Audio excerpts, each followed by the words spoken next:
ফ্যাসিবাদকে বিদায় করার বিপ্লব ছিল না। এই 2024-এর বিপ্লবের অন্তর্নিহিত সৌন্দর্য যদি আপনারা তালাশ করে দেখতে চান, তাহলে আমি দেখতে পাই এই বিপ্লবের অন্তর্নিহিত একটা মর্মার্থ ছিল শিরকের বিরুদ্ধে তাওহীদের বিপ্লব।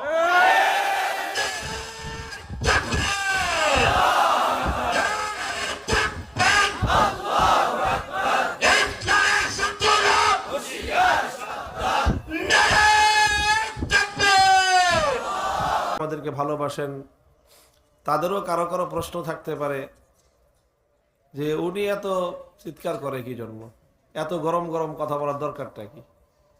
অনেকে এরকম মনে করে, যারা ভালোবাসে আমাদেরকে তারাও মনে করে যে এই কারণেই তো বিপদে পড়েন, এটা অনেকে বলে। তো আপনাদের কল্যাণকামিতাকে আল্লাহ পাক রব্বুল আলামিন আরো বৃদ্ধি করে দেন। তবে আমি যেই কথা যেইভাবে বলি এটার পিছনে আমার একটা যুক্তি আছে, কারণ আছে। কারণটা হলো এই, আমি এর আগে আপনাদের কাছে একটা বুখারী শরীফের হাদিসের বর্ণনা শোনাই। হযরতে সাদ ইবনে মুআজ রাদিয়াল্লাহু তাআলা আনহু মদিনার আনসারী যে গোত্রগুলো ছিল, দুইটা গোত্র আউস এবং খাজরাজ, আমরা সকলেই জানি। সেই আউস কবিলার সরদার সাদ ইবনে মুআজ রাদিয়াল্লাহু তাআলা আনহু একেবারে সর্বোচ্চ মর্যাদা সম্পন্ন সাহাবায়ে কেরামের মধ্যে উনি একজন। তিনি একবার মক্কায় আসছেন, আল্লাহর নবী হিজরত করার পরে তিনি মক্কায় আসছেন। মক্কায় একজন ব্যক্তির সাথে ওনার ব্যক্তিগত একটা বন্ধুত্বের সম্পর্ক ছিল, উমাইয়া ইবনে খালাফ। কাফের অনেক সময় থাকে না, আপনাদের অনেক হিন্দু বন্ধু আছে না, আছে ব্যক্তিগতভাবে আমাদের সাথে সম্পর্ক আছে। ব্যক্তিগত সম্পর্ক এটা ভিন্ন জিনিস, এটাকে ইসলাম বাধা দেয় নাই, নিষেধ করে নাই। তো সাদ ইবনে মুআজ রাদিয়াল্লাহু তাআলা আনহুর সাথে উমাইয়া ইবনে খালাফের একটা ব্যক্তিগত বন্ধুত্ব ছিল। তো সাদ ইবনে মুআজ যখন মক্কায় আসতেন তো বন্ধুর বাড়িতে উঠতেন, আবার উমাইয়া যখন মদিনায় যেত তখন সাদ ইবনে মুআজের বাড়িতে মেহমান হতেন, এরকম আদান প্রদান ছিল। তো ওইবার সাদ ইবনে মুআজ মক্কায় আসছেন, মক্কা শরীফে এসে তিনি উমাইয়া ইবনে খালাফের বাড়িতে মেহমান হয়েছেন। তখন উমাইয়াকে বলছে, দোস্ত আমি তো আসছি আসলে যে কাজে আসি, মক্কা শরীফে যেহেতু আসছি আমি আল্লাহর ঘর বাইতুল্লাহর তওয়াফ করতে চাই, তো তুমি উনজুরলি সাআতা খালওয়াতিল্লাহ আল্লি আনা তুফা বিল বাইত, একটা সময় নিরিবিলি সময় কখন হয় তুমি আমাকে বলো, ওই সময়টায় আমি বাইতুল্লাহর তওয়াফ করতে যাব। তো ফাখরাজা বিহি করিবাম মিন নিসফিন নাহার, উমাইয়া ইবনে খালাফ চিন্তা করলো যে দুপুর বেলার সময়টা আরব দেশে যখন প্রচন্ড রোদ থাকে, রৌদ্রের উত্তাপে চারিদিকে গরম, একেবারে আগুনের মতো উত্তাপ ছুটতে থাকে, ওই সময় আরবের মানুষ সাধারণত কেউ ঘরের বাইরে বের হয় না, সবাই যার যার ঘরে থাকে। তো এই সময়টা নিরিবিলি পাওয়া যাবে। তো উমাইয়া সাদ ইবনে মুআজ রাদিয়াল্লাহু তাআলা আনহুকে সঙ্গে নিয়ে বাইতুল্লাহে তওয়াফ করতে আসলো। তো ঘটনাচক্রে ওখানে আবু জাহালও উপস্থিত। আবু জাহালের সাথে সাথে দেখা, মুখোমুখি সাদ ইবনে মুআজের। সাদ ইবনে মুআজের পরিচয়টা মনে আছে আপনাদের? এটা মনে রাখতে হবে, খালি শুনলে হবে না, কথা বুঝতে হবে। বলেন তো সাদ ইবনে মুআজ কে বললাম? তিনি মদিনার আনসার সাহাবী যারা, মদিনার মুসলমান স্থানীয় যারা, তাদের মধ্যে দুইটা বড় গোত্র, এক গোত্রের প্রধান তিনি, এক গোত্রের প্রধান তিনি। আল্লাহর নবী যে মদিনায় গেছেন, শেল্টার দেয় কারা? এই যারা শেল্টার দেয় দুইজন লোক, তার দুইজনের একজন হলেন তিনি। নবীজিকে মদিনায় শেল্টার দেন, নবীজিকে মদিনায় তারা জায়গা দিয়েছেন, মদিনাকে আল্লাহর নবীর জন্য তারা প্রস্তুত করেছেন এবং মদিনাকে কেন্দ্র করে ইসলাম যেন কায়েম হতে পারে সেই ব্যবস্থা করেছেন। সেই দুইজনের একজন হলেন সাদ ইবনে মুআজ। আর আবু জাহালরা কি চায়? ইসলামকে ধ্বংস করতে চায়। এখন যখন সাদ ইবনে মুআজকে আবু জাহাল দেখছে যে মক্কা শরীফে আমার বাড়ির সামনে আইসা নিরাপদে আল্লাহর ঘর বাইতুল্লাহ তওয়াফ করতেছে, তা আবু জাহালের গায়ে গোসায় আগুন ধরে গেছে। সে সাদ ইবনে মুআজকে বলতেছে যে আলা আরাকা তাতুফু বিমাক্কাতা আমিনান ওয়াকাদ আওয়াইতুমুস সুবাত ওয়া জাআমতুম আন্নাকুম তানসুরুনহুম লাউলা আন্নাকা মা আবি সাফওয়ান মা রাজাতা ইলা আহলিকা সালিমা। তখন সাদ ইবনে মুআজকে বলল, সাদ ইবনে মুআজ, তুমি আমাদের শত্রু, আমাদের জানের দুশমন, মুহাম্মদকে তুমি জায়গা দিছো তোমাদের দেশে, তাকে সাহায্য করতেছো এবং তাকে নাকি সামনেও সাহায্য করবা, এই প্রতিশ্রুতি তুমি দিছো। এই সব কিছু করে তুমি আবার আমার বাড়ির সামনে এসে, আমার দেশে মক্কায় এসে নিরাপদে বাইতুল্লাহ শরীফ তওয়াফ করতেছো।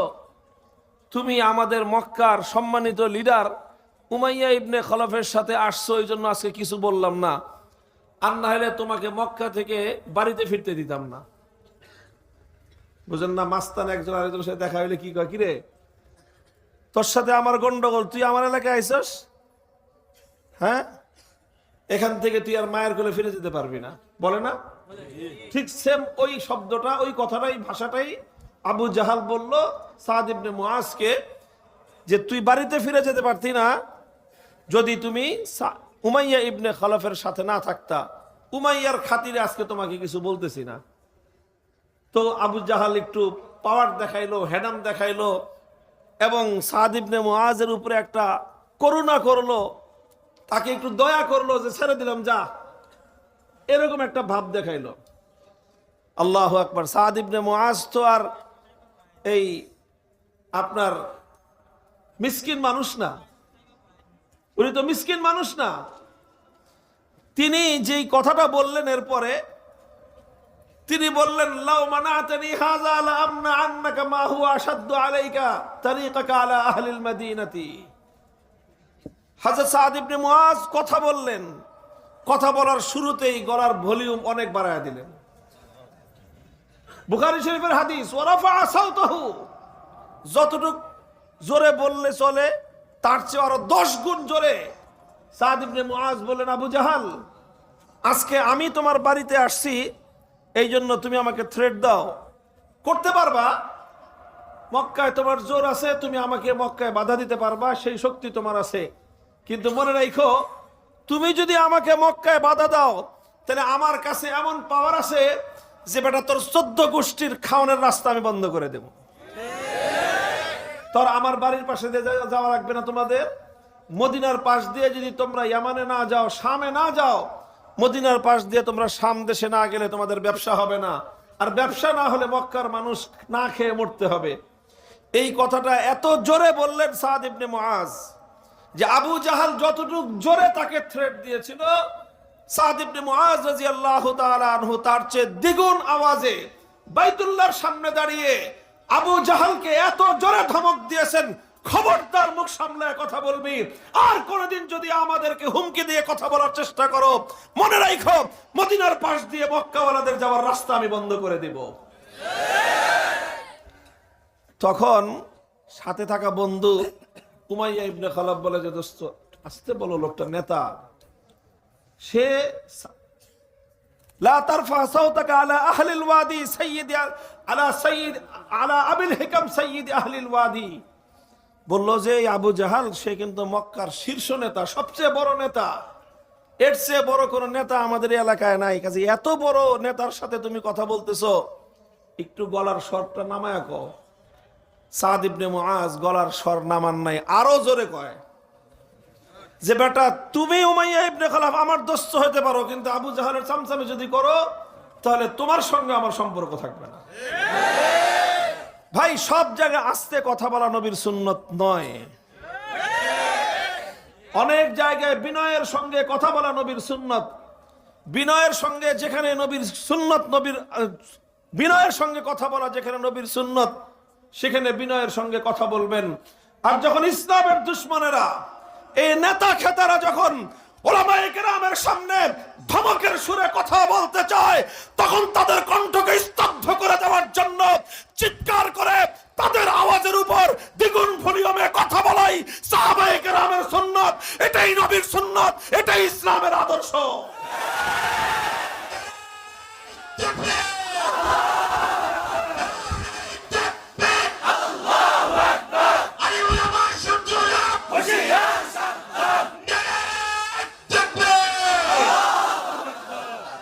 আমার সাথে তাদের দুশ্মনী এই জায়গাটায়, কারণ আমি সাধারণত মাহফিলে এমন কথা বলি যেই কথাগুলো ইসলাম বিরোধীদের গায়ে আগুন ধরায়। আমি বলি রাজনীতি নিয়ে কথা বলি, রাষ্ট্র ব্যবস্থা নিয়ে কথা বলি, অর্থ ব্যবস্থা নিয়ে কথা বলি, রাষ্ট্রের অসঙ্গতি নিয়ে কথা বলি, মুসলিম জাতির সমাজ ব্যবস্থা কিভাবে চলা প্রয়োজন সেই বিষয় নিয়ে আমরা কথা বলি। মুসলমানদের জাতির মধ্যে কোন পথে অধপতন আসতেছে সেই অধপতনের বিরুদ্ধে কথা বলি। নেতা নেত্রীরা কিভাবে মুসলমানদের ঈমান হরণ করতেছে সে ব্যাপারে আমরা মুসলমানদেরকে সতর্ক করি। তারা আমাদের কাছ থেকে কি শুনতে চায় জানেন? তারা চায় যে হুজুররা সুর করে মিলাদ শরীফ পড়াবে আর তারা সিন্নি খাওয়াবে।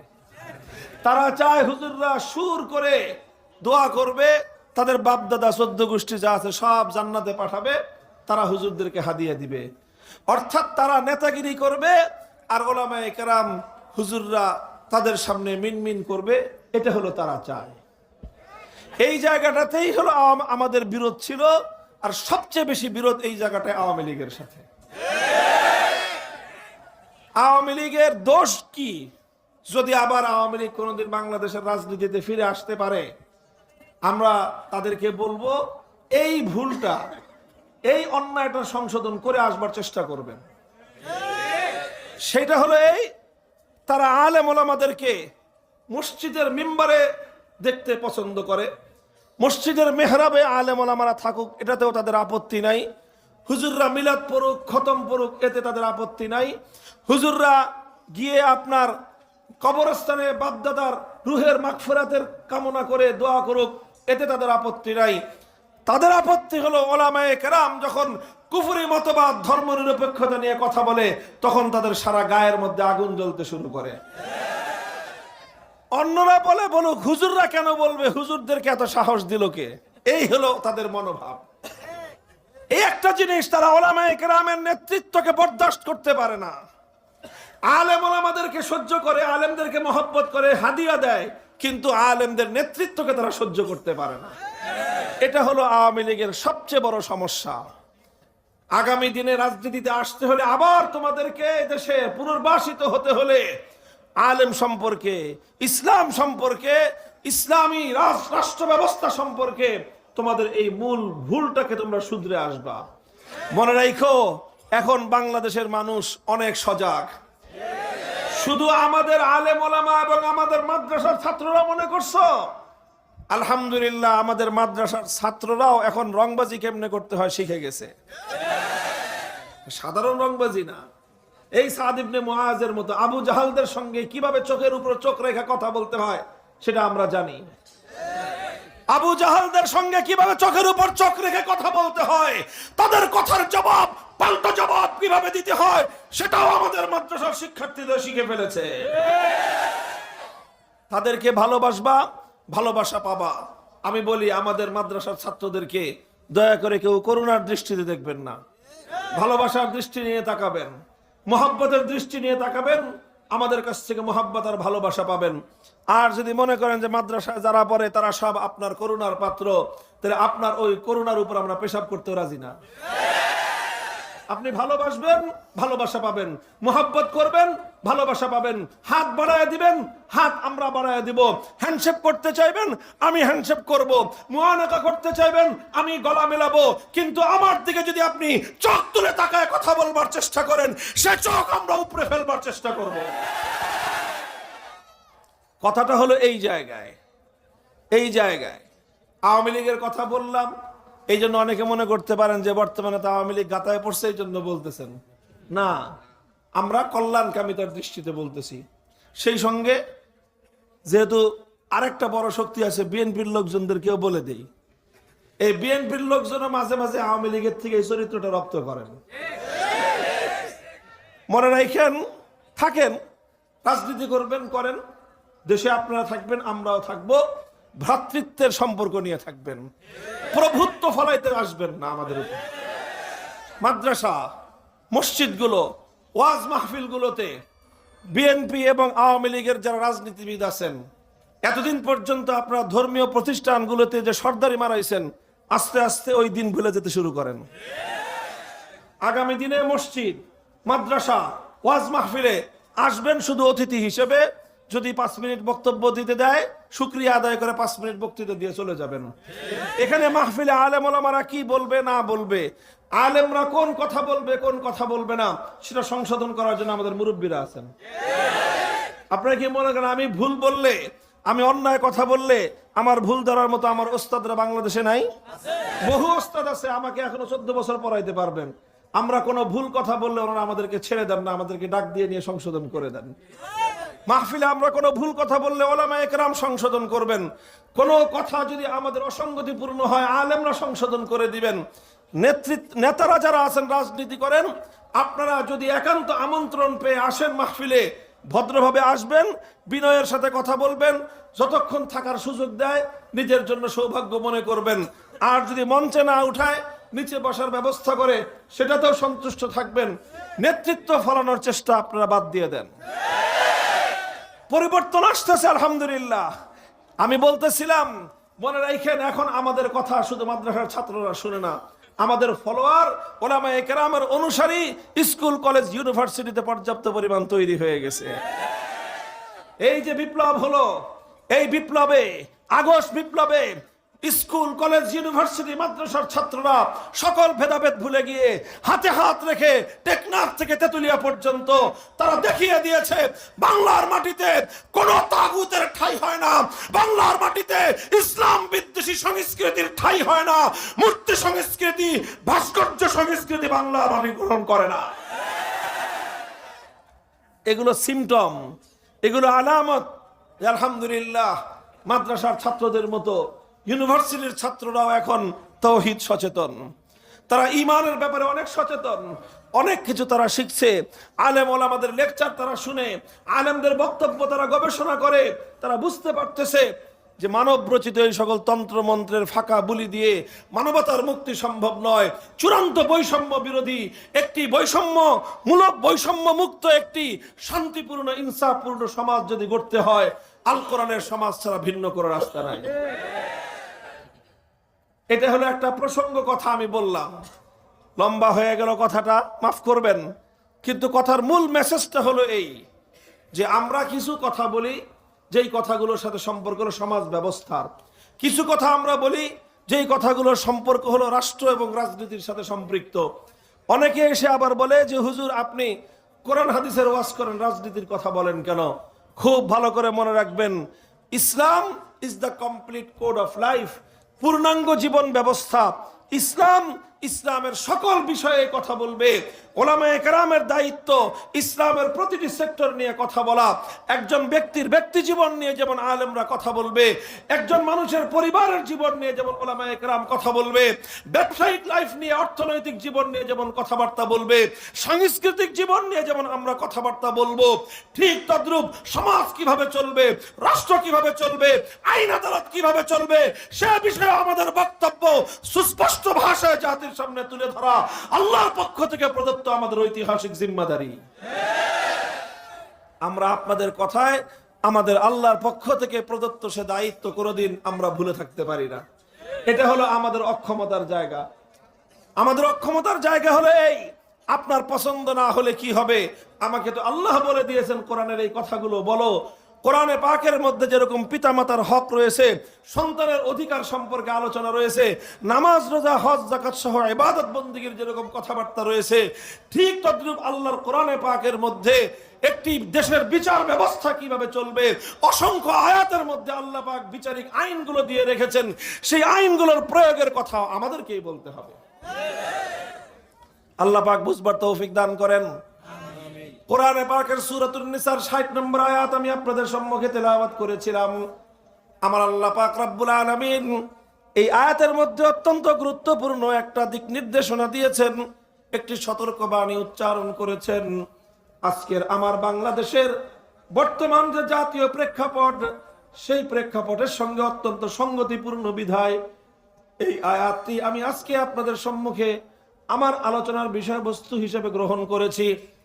আল্লাহ বলেন, আলাম তারা ইলাল্লাযীনা ইয়াজউমুনা আন্নাহুম আমানু বিমা উনজিলা ইলাইকা ওয়া মা উনজিলা মিন ক্বাবলিকা ইউরিদুনা আন ইয়াতাহাকামু ইলাত তাগুতি ওয়া ক্বাদ উমিরু আন ইয়াকফুরু বিহি ওয়া ইউরিদুশ শাইতানু আন ইউদিল্লাহুম দালালাম বাঈদা। আল্লাহ বলেন যে দেখো, আশ্চর্যান্বিত হয়ে তোমরা দেখো, একটা আশ্চর্যজনক দৃশ্য তোমরা তাকায় দেখো।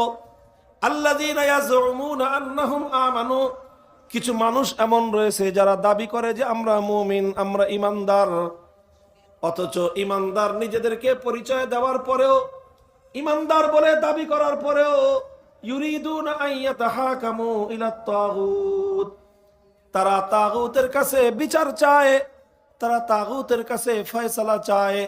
অর্থাৎ আল্লাহর কোরআনের এই আয়াত বলতেছে, যে ব্যক্তি দাবি করে আমি ঈমানদার, সে কশ্চিনকালেও কোনো তাগুতের কাছে বিচার চাইতে পারে না, কোন তাগুতের কাছে সে ব্যক্তি কোনোদিনও ফয়সালা চাইতে পারে না। যে ব্যক্তি তাগুতের কাছে ফয়সালা চাইবে সে কশ্চিনকালেও ঈমানদার হতে পারে না। আর যে ব্যক্তি ঈমানদার হবে সে কোনোদিন আল্লাহকে বাদ দিয়ে কোন তাগুতকে বিচারক মানতে পারে না। অত্যন্ত মৌলিক একটা কথা, যেই কথার সঙ্গে মানুষের ঈমান এবং কুফরির সম্পর্ক, কিভাবে একজন মানুষের ঈমান ঠিক থাকে আর কিভাবে মুহূর্তের মধ্যে একজন ঈমানদারের ঈমান নষ্ট হয়ে একজন মুমিন ব্যক্তি মুশরিকে পরিণত হয়ে যায়, কোরআনে পাকের এই আয়াত থেকে তার মূল মর্মটা বুঝে আসে। আমি এই বিষয়টা আপনাদের সামনে খোলাসা করার জন্য এখানে প্রয়োজন হবে কোরআনে পাকের একটা শব্দের ব্যাখ্যা করা। আপনারা সকলেই মনোযোগ সহকারে কোরআনে পাকের এই শব্দের মর্মার্থটা বুঝবার চেষ্টা করবেন। যেই শব্দটা আল্লাহর কোরআন এখানে ব্যবহার করেছে, আত-তাগুত, ইউরিদুনা আন ইয়াতাহাকামু ইলাত তাগুত। তাগুত কি জিনিস, তাগুতের পরিচয় বুঝতে হবে। কোরআনে পাকের এক আয়াতের মধ্যে আল্লাহ বলেছেন, আল্লাযীনা আমানু ইউকাতিলুনা ফি সাবিলিল্লাহ ওয়াল্লাযীনা কাফারু ইউকাতিলুনা ফি সাবিলিত তাগুত। যারা ঈমানদার তারা আল্লাহর পথে লড়াই করে, আর যারা কাফের তারা তাগুতের পথে লড়াই করে। কার পথে? জোরে বলেন, কার পথে? ঈমানদাররা লড়াই করে কার পথে? আল্লাহর পথে। আর বেঈমানরা লড়াই করে কার পথে? তাগুতের পথে। সুতরাং যে আল্লাহর পথে থাকে সে তাগুতের পথে যায় না, যে তাগুতের পথে থাকে সে আল্লাহর পথে থাকতে পারে না। আল্লাহর সঙ্গে তাগুতের হলো বৈপরীত্য।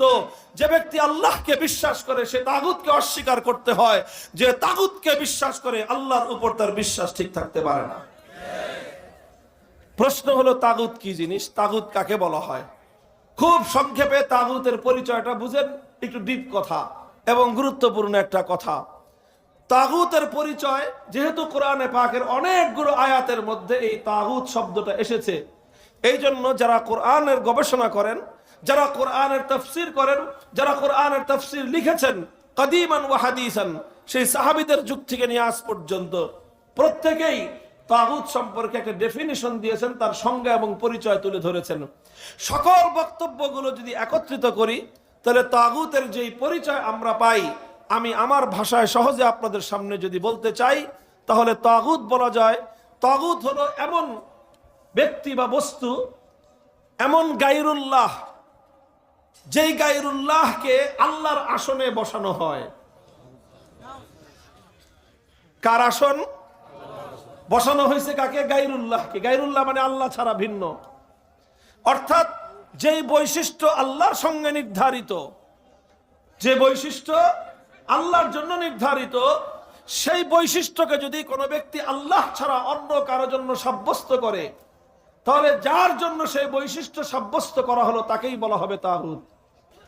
যেরকম সহজে দৃষ্টান্ত দিলে আপনারা বুঝতে পারবেন, এই মহাবিশ্বের মধ্যে ইবাদতের উপযুক্ত একমাত্র কে? আল্লাহ। তাহলে ইবাদতের এই আসন এটা কার জন্য সংরক্ষিত?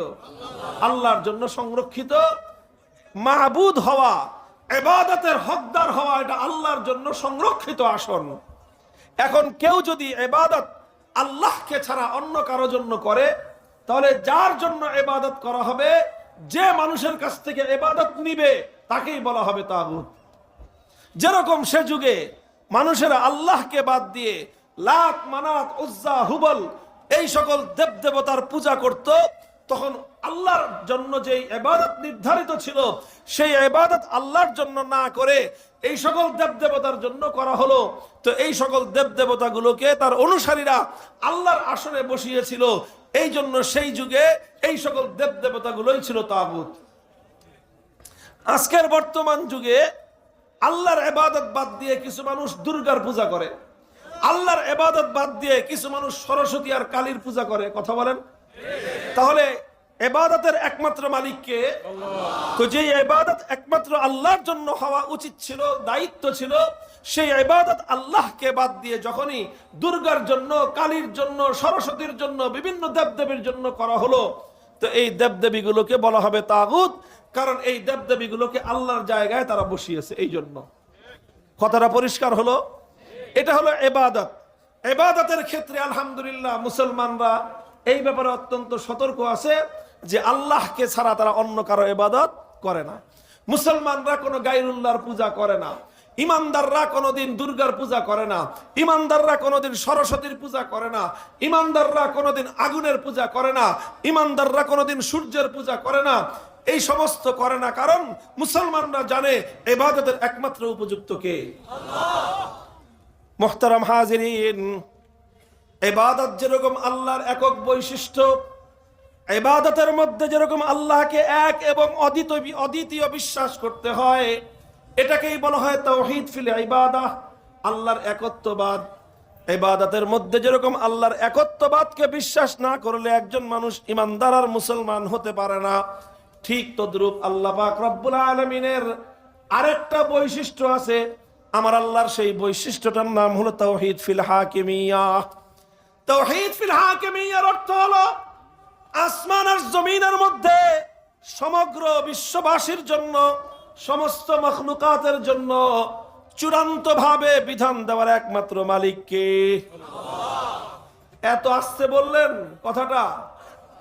আসমান আর জমিনের মধ্যে সমগ্র মখলুকাতের জন্য বিধান দেওয়ার একমাত্র মালিক কে? বিধান দেওয়ার একমাত্র মালিক কে? চূড়ান্ত ক্ষমতা একমাত্র কার? প্রশ্নহীন আইন তৈরি করতে পারেন একমাত্র কে?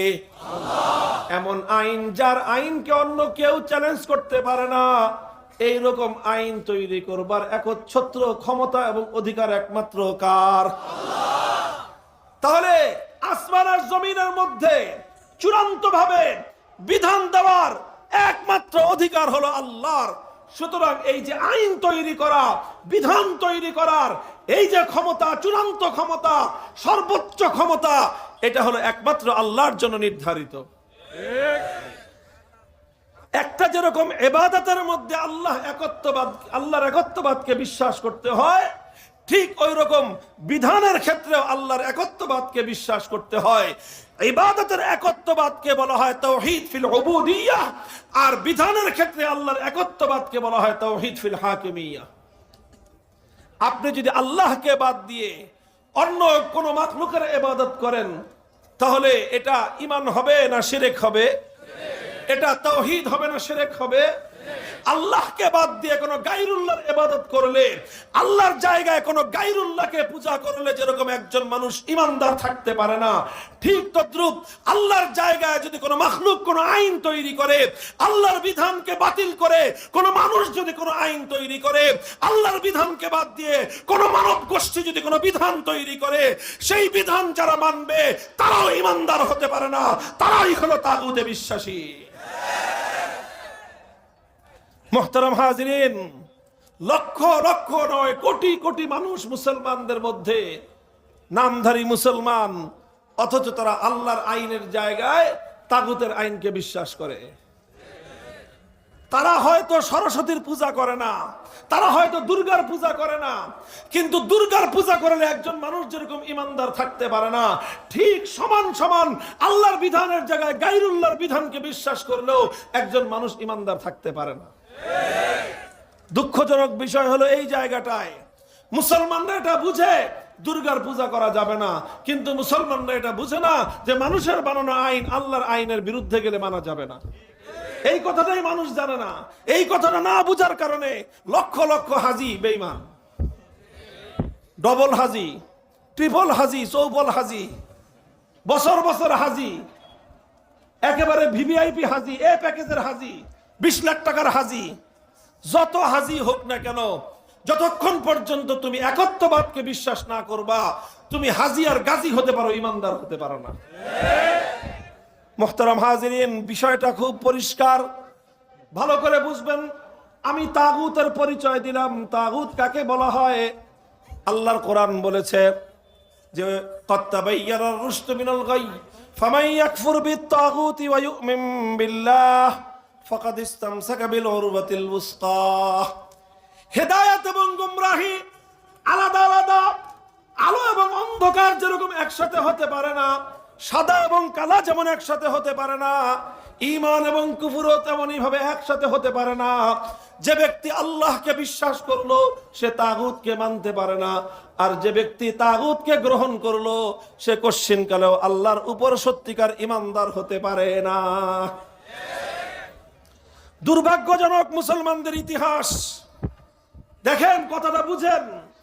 আল্লাহর কোন আইন, বলবেন হুজুর মানুষ কি কোন আইন বানাতে পারবে না? তাহলে হ্যাঁ, মানুষের আইন বানানোর ক্ষমতা আছে, তবে মানুষের আইন বানানোর ক্ষমতা একটা লিমিটেশন আছে, একটা সীমাবদ্ধতা আছে।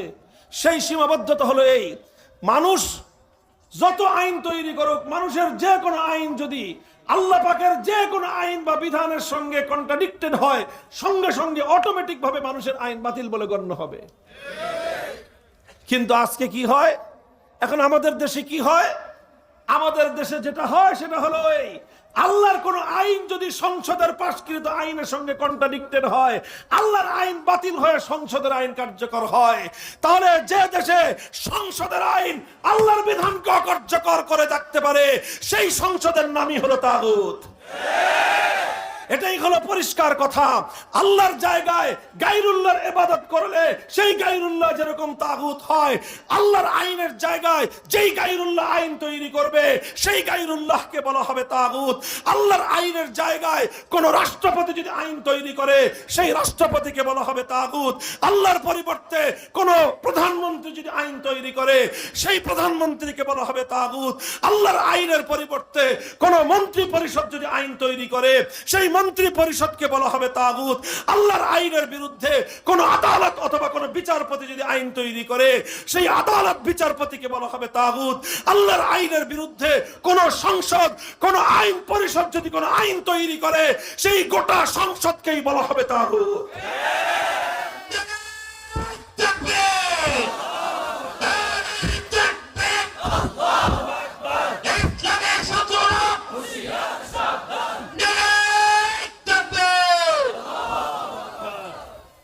তাহলে তাগুতের কনসেপ্টটা ক্লিয়ার হলো, বুঝতে পারলেন আপনারা? এরপরে আপনাদেরকে আমি খুব মর্মান্তিক এক ইতিহাস শুনাই। মুসলমানদের মধ্যে কোনদিন কোন তাগুতের অনুসারী থাকতে পারে না, কারণ তাগুত মানেই হলো আল্লাহর প্রতিদ্বন্দ্বী। তাগুত মানেই হলো আল্লাহর সঙ্গে যার কন্ট্যাক্ট, যার আল্লাহর সঙ্গে যার প্রতিদ্বন্দ্বিতা। তাহলে যার সঙ্গে আল্লাহর প্রতিদ্বন্দ্বিতা হতে পারে, যে আল্লাহর সরাসরি প্রতিদ্বন্দ্বী হয়, তার অনুসারী কিভাবে মুসলমান হতে পারে? অথচ দুর্ভাগ্যজনক ভাবে মুসলিম নামধারীদের মধ্যে লক্ষ লক্ষ কোটি কোটি মানুষ তাগুতের অনুসারী, অথচ তারা নিজেদেরকে ইমানদার বলে পরিচয় দিচ্ছে। মুসলমানদের মধ্যে এই দুর্ভাগ্যজনক বিষয়টা ছিল না, মুসলমানদের মধ্যে এই অভিশাপ ছিল না, সাহাবীদের যুগে ছিল না, খোলাফায়ে রাশিদিনের যুগে ছিল না, খোলাফায়ে বনু উমাইয়ার যুগে ছিল না, খোলাফায়ে বনু আব্বাসিয়ার যুগে ছিল না। ষষ্ঠ শতাব্দীর দিকে এসে সর্বপ্রথম এই তাতারিরা, মঙ্গোলিরা মুসলিম বিশ্বে হামলা চালায়, বাগদাদকে ধ্বংস করে, মুসলমানদের খেলাফতকে ধ্বংস করে। তাতারিরা মুসলিম বিশ্বকে দখল করে নেয়, আর দখল করে মুসলমানদের উপর সবচেয়ে অভিশপ্ত যেই কাজটা তারা করে সেটা হলো মুসলমানদের মধ্য থেকে আল্লাহর আইনকে উঠায়ে দিয়ে তারা তাদের নেতা চেঙ্গিস খানের বানানো আইন মুসলমানদের উপর চাপায়ে দিয়ে চেঙ্গিস খানের বানানো আইনের দ্বারা মুসলমানদেরকে শাসন করতে শুরু করলো। সেই চেঙ্গিস খানের আইন, সেই আইনের বইকে বলা হতো ইয়াসিক। সেই ইয়াসেক নামক একটা সংবিধান ছিল, মানব রচিত সংবিধান। সেই সংবিধান দিয়ে মুসলমানদেরকে শাসন করা শুরু করলো। মুসলমানরা কশ্চিনকাল এটা মেনে নেয় নাই। মুসলমানদের ওলামায়ে কেরাম এই অভিশপ্ত ধারাকে তারা মেনে নেয় নাই, বরং তারা এর বিরুদ্ধে লড়াই করেছে, জিহাদ করেছে, রক্ত দিয়েছে, জীবন দিয়েছে, কারারুদ্ধ হয়েছে, ত্যাগ আর কোরবানি স্বীকার করেছে। সব কিছুর মাধ্যমে এক সময় তারা মঙ্গলদের, তাতারিদের আল্লাহর কোরআন বিরোধী এই আইনকে তারা প্রতিহত করে দিয়েছে। শেখুল ইসলাম ইবনে তাইমিয়া রাহমাতুল্লাহি আলাইহি 6 বার কারাবরণ করেছেন শুধুমাত্র এই কুফরির বিরুদ্ধে, তাগুতের বিরুদ্ধে লড়াই করতে গিয়ে। এক সময় উলামায়ে কেরামের ত্যাগ আর কোরবানির বদৌলতে, তাদের সংগ্রামের মুখে আল্লাহ পাক রব্বুল আলামিন অনেক তাতারিদেরকে ধ্বংস করে দিয়েছেন, আর কিছু তাতারি যারা ছিল তাদের হেদায়েত নসিব হয়ে গেছে। এইভাবে মুসলমানদের উপর চেপে বসা সেই তাতারি বর্বর নেতা চেঙ্গিস খানের সেই মানব রচিত আইন, আল্লাহর আইনের পরিবর্তে যে আইন চাপানো হয়েছিল, সেই আইন ব্যবস্থা মুসলমানদের মধ্য থেকে আবার উৎখাত হয়ে যায়। মুসলমানরা আবার আল্লাহর আইনের দিকে ফিরে আসলো। এরপরে চললো সালতানাতে ওসমানিয়া, খেলাফতে ওসমানিয়া। দীর্ঘ যুগ পর্যন্ত সারা অর্ধজাহানের বেশি মুসলিম বিশ্ব, গোটা মুসলিম বিশ্ব শাসিত হতো আল্লাহর আইনের দ্বারা। বিচার ব্যবস্থা ছিল একমাত্র আল্লাহর আইন। এইভাবে চলতে চলতে যখন 18 শতকের মাঝামাঝি সময়ে পৃথিবীতে এই পশ্চিমা বিশ্বের সাম্রাজ্যবাদের আগ্রাসন শুরু হলো, ব্রিটিশরা আমাদের দেশ দখল করলো, গোটা ভারত উপমহাদেশ। ওদিক দিয়ে ফ্রান্স গোটা আফ্রিকার এক বিশাল অঞ্চল দখল করে নিল। আরেকটা অঞ্চল দখল করে নিল ইতালি। এই ব্রিটিশ, ফ্রান্স আর ইতালি, এই 3টা সাম্রাজ্যবাদী শক্তি মুসলমানদের দেশগুলো দখল করলো।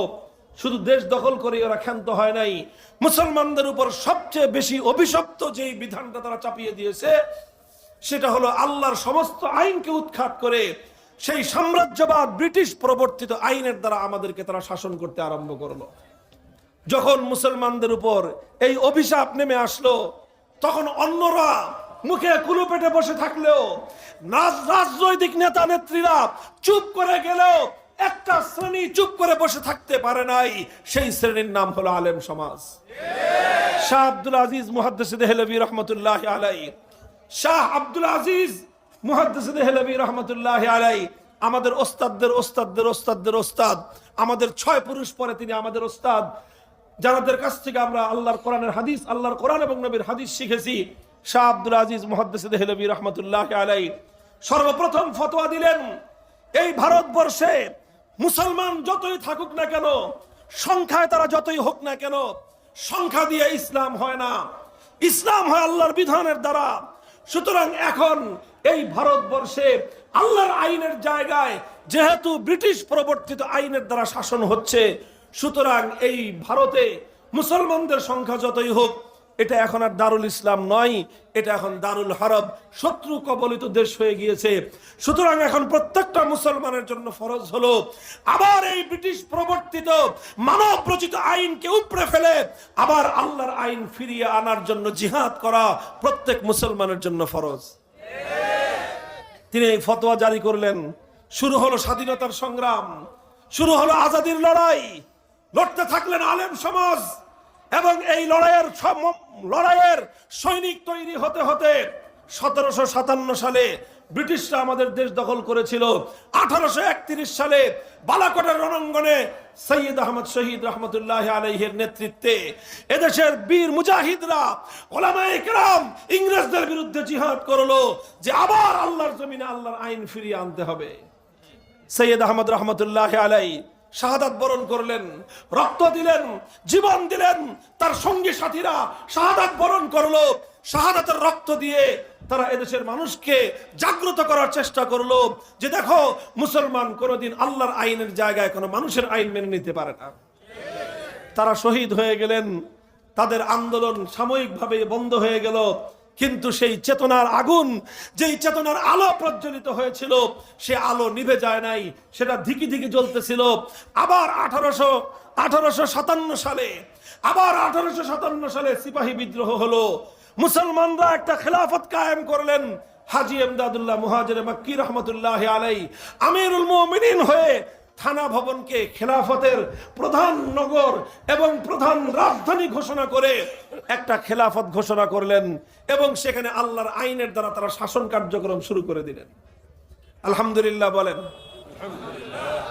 থানা ভবনকে কেন্দ্র করে ছোট্ট একটা খেলাফতের ভূমি গঠন করেছিলেন। আল্লাহর আইন সেখানে বাস্তবায়িত হয়েছিল। সেখানে আমিরুল মুমিনিন ছিলেন হাজী এমদাদুল্লাহ মুহাজিরে মক্কি, চিফ জাস্টিস প্রধান বিচারপতি ছিলেন রশিদ আহমদ গাঙ্গুহি, প্রধান সেনাপতি ছিলেন হাফেজ জামান শহীদ, আর প্রধানমন্ত্রী ছিলেন হযরত কাসিম নানুতুবি রহমতুল্লাহ আলাইহি। ওনারা যখন আল্লাহর জমিনে ইংরেজদের আইনকে উপড়ে ফেলে আল্লাহর বিধান বাস্তবায়ন করলেন, ইংরেজরা তাদের বিরুদ্ধে ঝাঁপায়ে পড়লো, লড়াই হলো, যুদ্ধ হলো, শামিলির রণাঙ্গনে মুসলমানরা রক্ত দিলেন। হাজী সাহেবের প্রধান সেনাপতি হাফেজ জামান রহমতুল্লাহ আলাইহি শহীদ হলেন। হাজার হাজার উলামায়ে কেরামের রক্ত ঝরলো, ফাঁসি কাষ্ঠে ঝুললেন। ইতিম হলো আলেমদের সন্তানরা, বিধবা হলো আলেমদের স্ত্রীরা, কোল খালি হলো আলেমদের মায়েদের। এভাবে লক্ষ প্রাণের বিনিময়ে তারা শাহাদাতের রক্ত পেরিয়ে আল্লাহর দ্বীনের ঝান্ডা সমুন্নত করলেন, কিন্তু তারা বাতিলের সামনে মাথা নত করেন নাই। 1857 সালেও স্বাধীনতা আসে নাই, আল্লাহর দ্বীন আল্লাহর আইন দুনিয়াতে বাস্তবায়ন হয় নাই। 1866 সালে কাসিম নানুতুবি রহমতুল্লাহ আলাইহির নেতৃত্বে ওনারা একটা মাদ্রাসা কায়েম করলেন। তৎকালীন ভারতের উত্তর প্রদেশের সাহারানপুর জেলার দেওবন্দ নামক গ্রামে একটা মাদ্রাসা করলেন, যেটা আজকে দারুল উলুম দেওবন্দ নামে সারা দুনিয়া চিনে। দারুল উলুম দেওবন্দ বাহ্যিকভাবে একটা মাদ্রাসা ছিল, কিন্তু প্রকৃত অর্থে শুধু এটা মাদ্রাসা ছিল না, এটা ছিল সেই আন্দোলন যে আল্লাহর জমিনে আল্লাহর আইন বাস্তবায়ন করতে হবে। মানুষের সমাজে মানুষের বানানো আইন চলতে পারে না। এই আন্দোলনকে সামনে অগ্রসর করার জন্যই ওনারা মাদ্রাসার সাইনবোর্ড লাগায়ে আল্লাহর দ্বীনের জন্য এবং এই মানুষের অঞ্চলকে, ভারতবর্ষকে মুক্ত এবং স্বাধীন করার জন্য স্বাধীনতার সৈনিক তৈরি করার কাজ শুরু করলেন। এখান থেকে সৈনিক তৈরি হতে হতে হতে হতে হতে 1947 সালে এসে 90 বছর পরে এসে না 80 বছর পরে এসে ইংরেজরা দেখলো যে আর এদেশে ক্ষমতা চালানো সম্ভব নয়। তখন ইংরেজরা এদেশ ছেড়ে চলে যাওয়ার সিদ্ধান্ত নিল। যখন এই দেশ ছেড়ে ইংরেজরা চলে যাওয়ার সিদ্ধান্ত নিল, তখন এই দেশে দুইটা জাতি বসবাস করত, এক হলো হিন্দু আর এক হলো মুসলমান। প্রধান দুই জাতি, আরো ক্ষুদ্র ক্ষুদ্র অনেক জাতি ছিল, কিন্তু প্রধান বড় দুই জাতি হলো হিন্দু আর মুসলমান। তখন মুসলমানরা বলল, এখন যদি আবার আমরা হিন্দুদের সঙ্গে একসাথে থাকি, হিন্দুরা তো তাহলে আল্লাহর আইন মানবে না, মুসলমানরা আল্লাহর আইন পাবে না। কাজেই এই জন্য হিন্দু আর মুসলমান আমরা একসাথে থাকতে চাই না।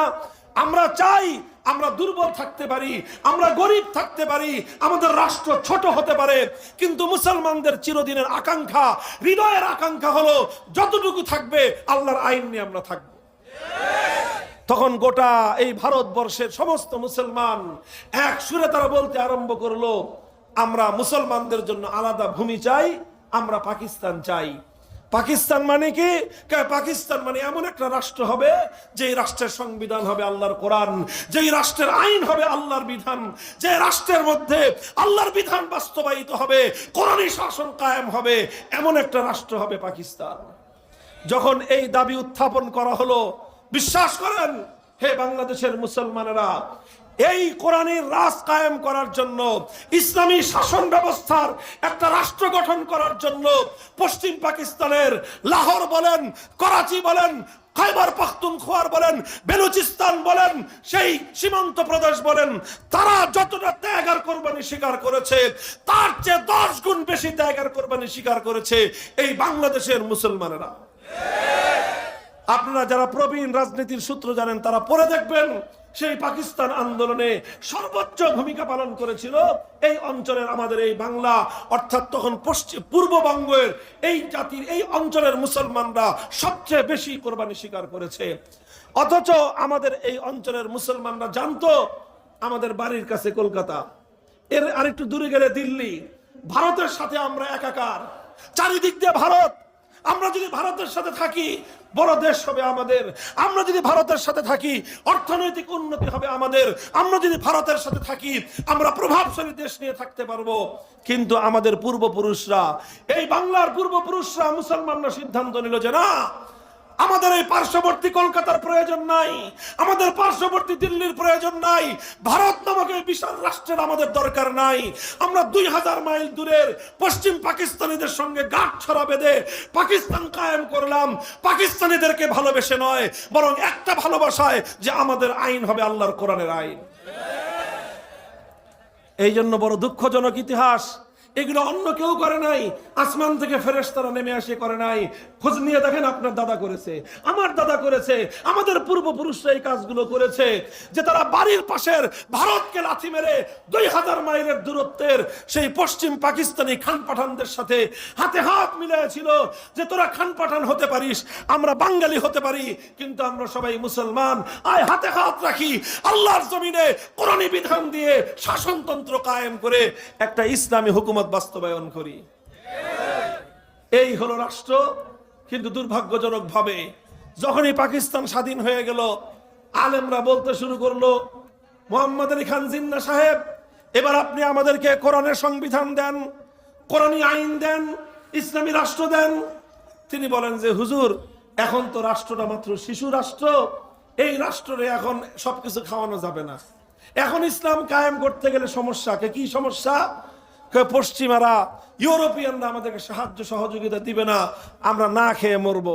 তাহলে কবে দিবেন? কয়েকটা দিন যাক, একটু নিজেদের পায়ে দাঁড়াই, আমরা একটু স্বনির্ভর হয়ে যাই, তারপরে আমরা যে অঙ্গীকার করেছিলাম জাতির সঙ্গে, আমরা কোরআনের বিধান বাস্তবায়ন করব। এরপরে কি হলো? 1 বছর, 2 বছর, 10 বছর, 20 বছর যায়। কি ব্যাপার, আপনারা পশ্চিম পাকিস্তানি খান পাঠান সাবরা বাংলা এই দেশে, আমাদের দেশে আল্লাহর কোরআনের বিধান দেন না কেন? কয় রাষ্ট্র এখনো শিশু রাষ্ট্র। 20 বছরের বুইরা খাটাস হয়ে গেছে, এখনো কয় শিশু রাষ্ট্র। আমার আব্বাজান শাইখুল হাদিস রহমতুল্লাহ আলাইহি বলতেন, 24 বছরে যেই পোলা বালেগ হয় না, ওই পোলা 90 বছরে বালেগ হবে না। ওই পোলারে পয়সা রাখার কোনো দরকার নেই। কাজে 24 বছর পরে পাকিস্তানের ব্যাপারে আমরা সিদ্ধান্ত নিলাম, যে অঙ্গীকার তোমরা করেছিল জাতির সঙ্গে আল্লাহর কোরআনের আইন দিবা, অঙ্গীকার করেছিল তোমরা এই জাতির সঙ্গে ইসলামী শাসন হবে, তোমরা 24 বছর পর্যন্ত গাদ্দারি করেছো, তোমাদেরকে আসসালাম, আমরা তোমাদের সঙ্গে আর নাই। স্বাধীনতার যুদ্ধের মাধ্যমে বাংলাদেশটাকে মুক্ত এবং স্বাধীন করা হলো। এই বাংলাদেশ যখন স্বাধীন হয়, এই স্বাধীন হওয়ার আগে আপনারা জানেন স্বাধীনতা যুদ্ধ হলো 71 সালে। 71 সালে যুদ্ধ হয়েছিল কি জন্য? কারণ 70 সালে একটা জাতীয় নির্বাচন হয়েছিল। সেই জাতীয় নির্বাচনে বাংলাদেশের মানুষের একজন নেতা ছিল, সেই নেতার নাম হলো শেখ মুজিবুর রহমান সাহেব। শেখ মুজিবুর রহমান সাহেব বলেছিলেন, 70 সালের আওয়ামী লীগের নির্বাচনী ইশতেহারের মধ্যে এখনো পর্যন্ত লেখা আছে, চ্যালেঞ্জ করলাম, আমাদের কথা যদি কেউ মিথ্যা প্রমাণ করতে পারেন, কথা বলা বন্ধ করে দিব। 70-এর জাতীয় নির্বাচনে শেখ মুজিবুর রহমান সাহেব আওয়ামী লীগের পক্ষ থেকে জাতির সঙ্গে অঙ্গীকার করলেন, আমরা যদি বিজয়ী হতে পারি, আমরা কোরআন সুন্নাহর বিরুদ্ধে কোনো আইন তৈরি করব না। দেখেন, আমি বল থেকে ইতিহাসে লেখা আছে, এখনো আওয়ামী লীগের অফিসে যান, যদিও পুরা ফেলছে এটা, এরপরে অনেক জায়গায় ডকুমেন্ট আছে, ইতিহাসের পাতায় লেখা আছে। 70-এর জাতীয় নির্বাচনে আওয়ামী লীগের ম্যানিফেস্টো কি ছিল, এগুলো বিভিন্ন বইপত্রের মধ্যে, পত্র পত্রিকায়, বিশ্ব মিডিয়ায় আছে। সেখানে কথা পরিষ্কার ভাষায় লেখা ছিল, কোরআন সুন্নাহ বিরোধী কোনো আইন করবেন না।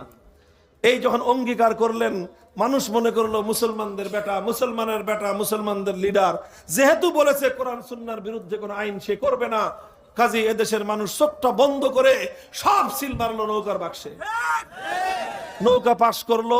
নৌকা পাশ করার পরে এখন তো পশ্চিম পাকিস্তানিরা ক্ষমতা দেয় না, না দিয়ে তারা 25শে মার্চ কালো রাত্রিতে বাংলার মুসলমানদের উপর, বাংলাদেশের নাগরিকদের উপর বর্বর হত্যাযজ্ঞ এবং হামলা চালালো। 26শে মার্চ থেকে শুরু হলো স্বাধীনতার যুদ্ধ। 9 মাসের রক্তক্ষয়ী মুক্তিযুদ্ধের পর 71-এর 16ই ডিসেম্বর বাংলাদেশ স্বাধীন হলো। আর এই 9 মাসই শেখ মুজিবুর রহমান সাহেব পশ্চিম পাকিস্তানে জেলখানার মধ্যে তিনি বন্দী ছিলেন, মোটামুটি আরামেই ছিলেন। তাকে কোনো রিমান্ডে নেওয়া হয়নি আমাদের মতো। তার বিরুদ্ধে কোনো শারীরিক টর্চারের কোনো ইতিহাস পাওয়া যায় না। যাই হোক, সেই ইতিহাস পরের কথা। যখন বাংলাদেশ স্বাধীন হলো, শেখ মুজিবুর রহমান সাহেব পাকিস্তান থেকে মুক্তি লাভ করে গেলেন ইংল্যান্ডে, লন্ডনে। তারপরে ইন্দিরা গান্ধীর সঙ্গে তিনি সাক্ষাৎ করলেন। সাক্ষাৎ করে বাংলাদেশে আসার আগ দিয়ে ইন্দিরা গান্ধী ওনার মুজিব কোটের পকেটের মধ্যে একটা কাগজ ঢুকিয়ে দিলেন, চিরকুট। আর ওই চিরকুটের মধ্যে লিখে দিলেন, যা বেটা বাংলাদেশে যা, আর বাংলাদেশে গিয়ে এমন একটা সংবিধান কায়েম করবি যেই সংবিধানের মূলনীতি হবে কুফরি সংবিধানের মূলনীতি, যেই সংবিধানের প্রথম মূলনীতি হবে জাতীয়তাবাদ, দ্বিতীয় মূলনীতি হবে ধর্মনিরপেক্ষতাবাদ, তৃতীয় মূলনীতি হবে গণতন্ত্র, চতুর্থ মূলনীতি হবে সমাজতন্ত্র।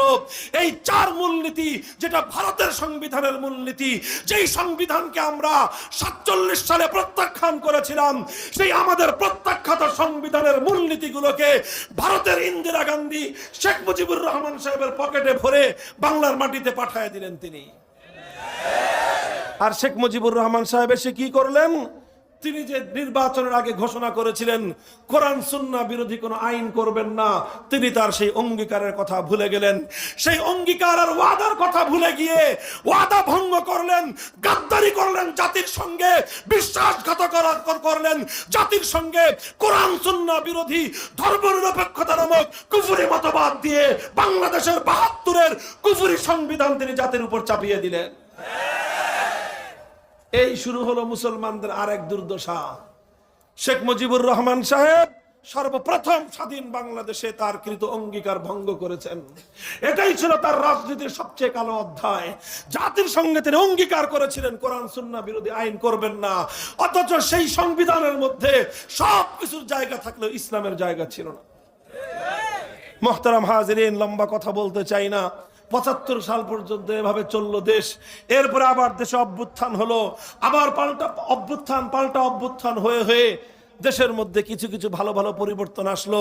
সবচেয়ে গুরুত্বপূর্ণ একটা পরিবর্তন এসেছিল, আল্লাহর উপর অবিচল আস্থা এবং বিশ্বাস এই সংবিধানের মূলনীতি হিসেবে স্থাপিত হয়েছিল।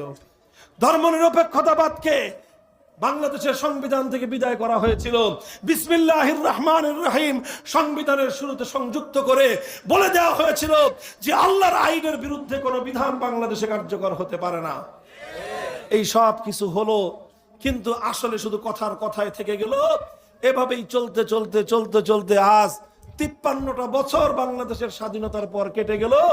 সেই 70 সালের কোরআন সুন্নাহ বিরোধী কোন আইন তৈরি না করার যে কমিটমেন্ট ছিল, যে অঙ্গীকার ছিল, সেই অঙ্গীকারের মুখ আজও পর্যন্ত বাংলার মানুষ দেখতে পেল না।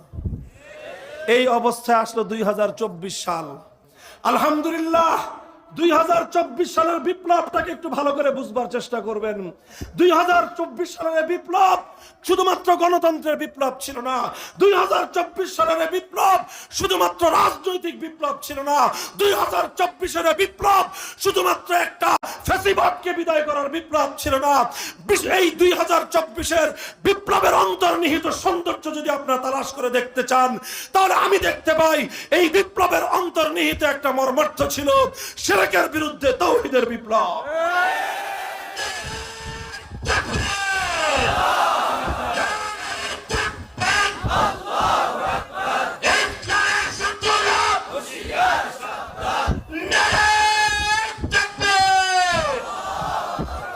এই তারা বাংলাদেশকে একটা প্রত্যলকতাবাদী, একটা মূর্তির দেশে পরিণত করবার জন্য যা করতে হয় তাই তারা করেছিল।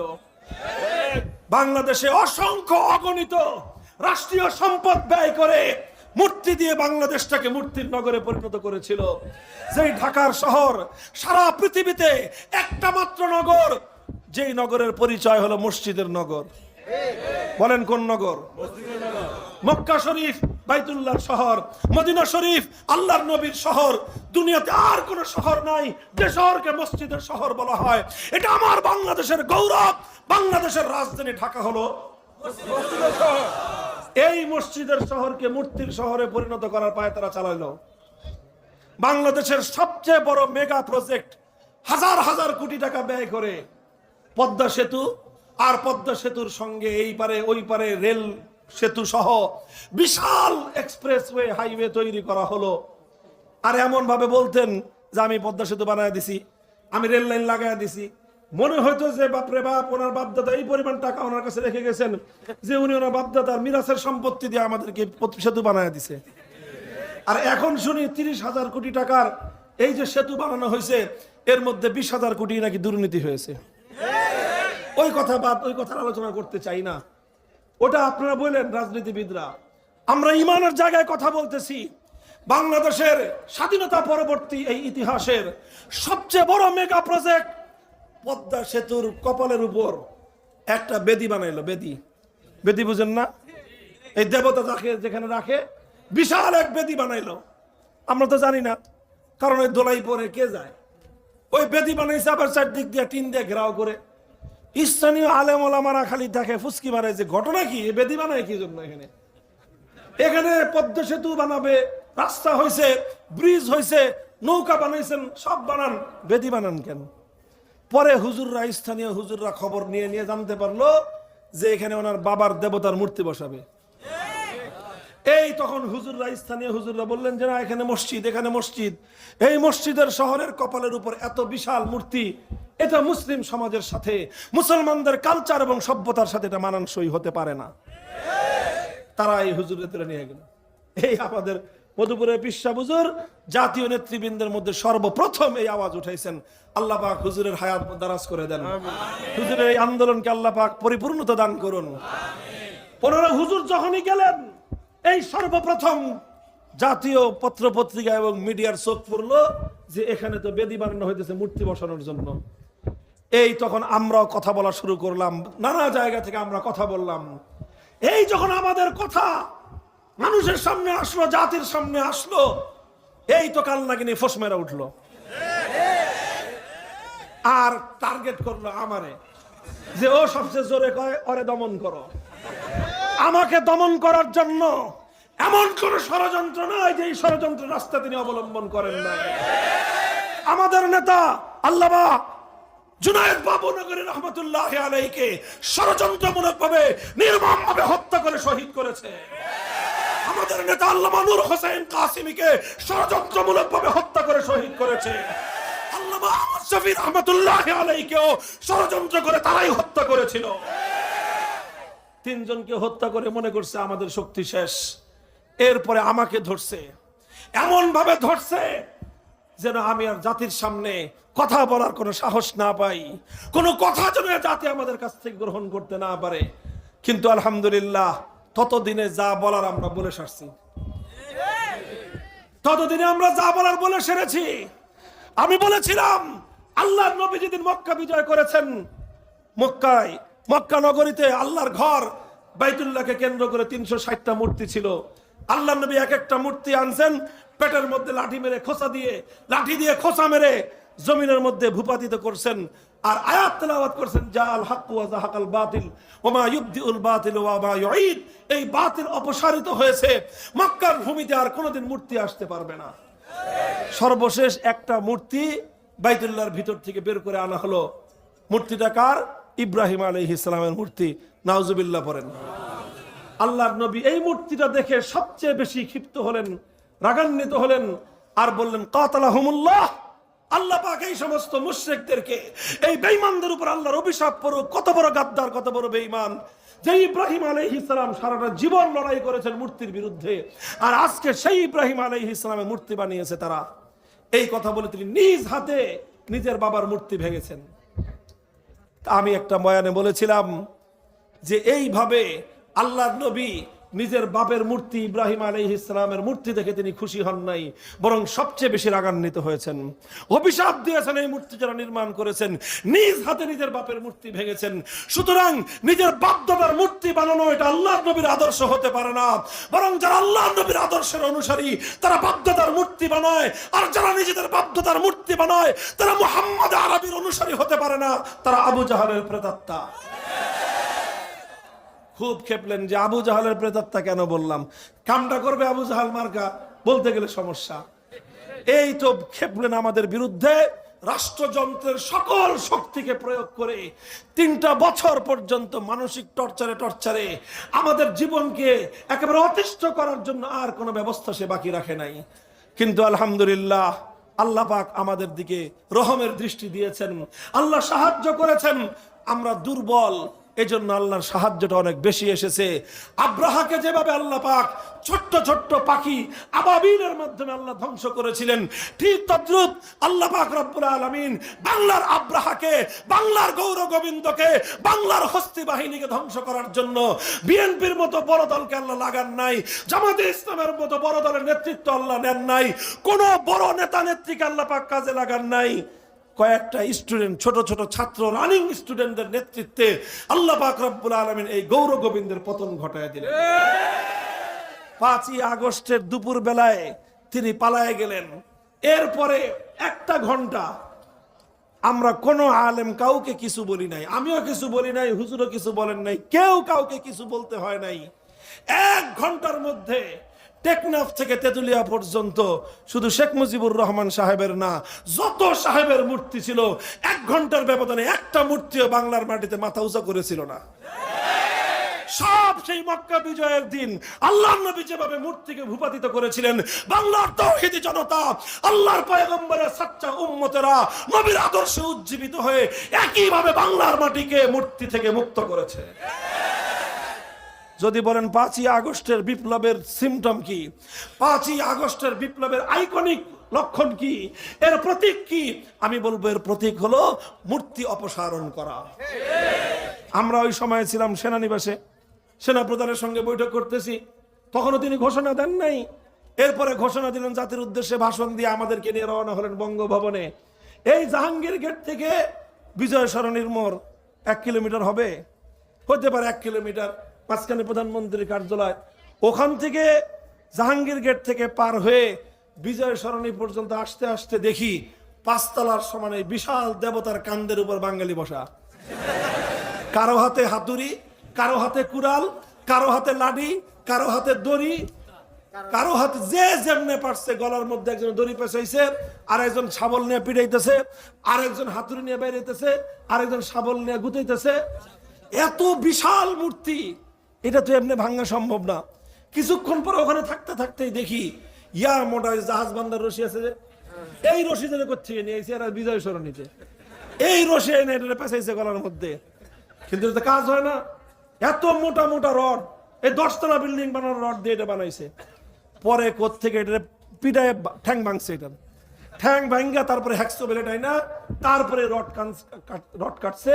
এই কাটতে কাটতে সন্ধ্যা হয়ে গেছে।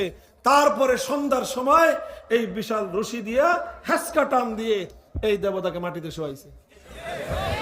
বলেন এগুলোকে আলেম ওলামারা বলে দিছে?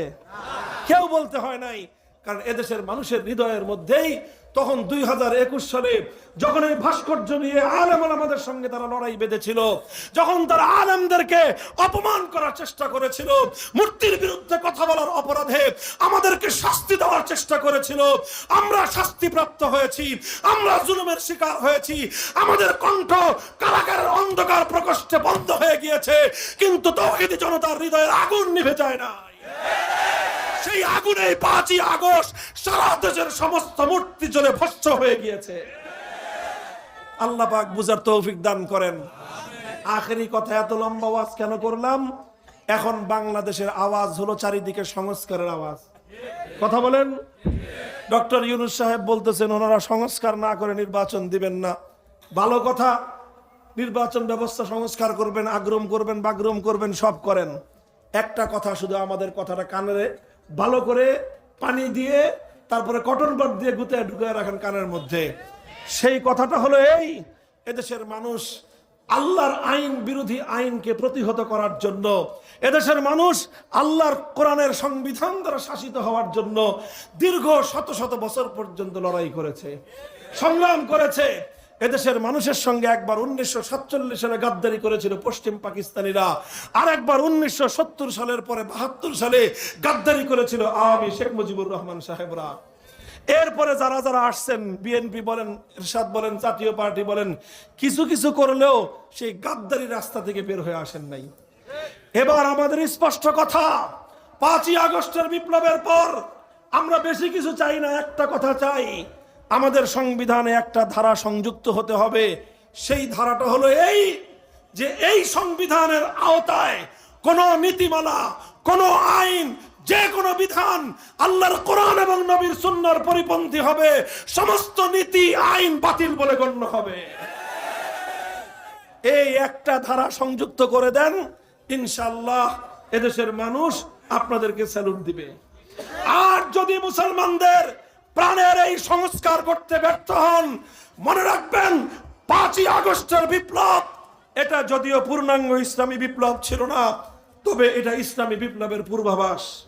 সূর্য ওঠার আগে সুবহে সাদেক হয়। সুবহে সাদেক হলে সকল দুনিয়ার মানুষ বুঝতে পারে ঘন্টার মধ্যে সূর্য উঠবে। 5ই আগস্টের মূর্তি বিরোধী এই গণ অভ্যুত্থান গোটা বাংলার মুসলমানদের অভূতপূর্ব জাগরণ প্রমাণ করে বাংলার মাটিতে পরবর্তী বিপ্লব হবে আল্লাহর কোরআনের বিপ্লব, ইসলামের বিপ্লব।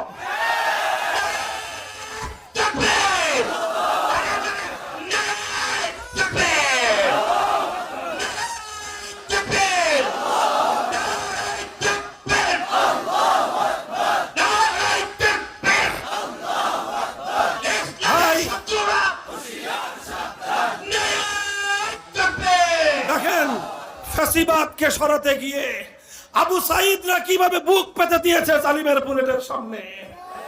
2000 আমার সন্তানদের প্রাণের বিনিময়ে ফ্যাসিবাদকে উৎখাত করা হয়েছে।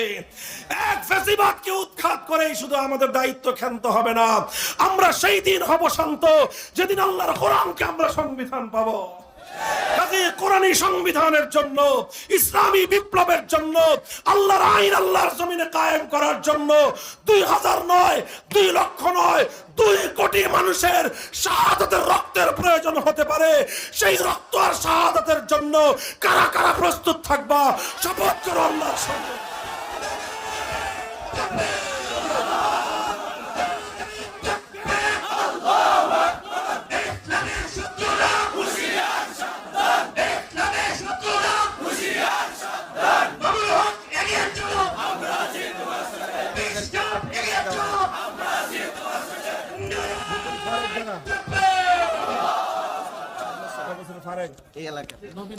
মোহতারাম হাজিরিন, আমাদের দেখতে পাচ্ছি আমাদের সর্বজন মুরব্বী মধুপুর হযরত পীর সাহেব হুজুর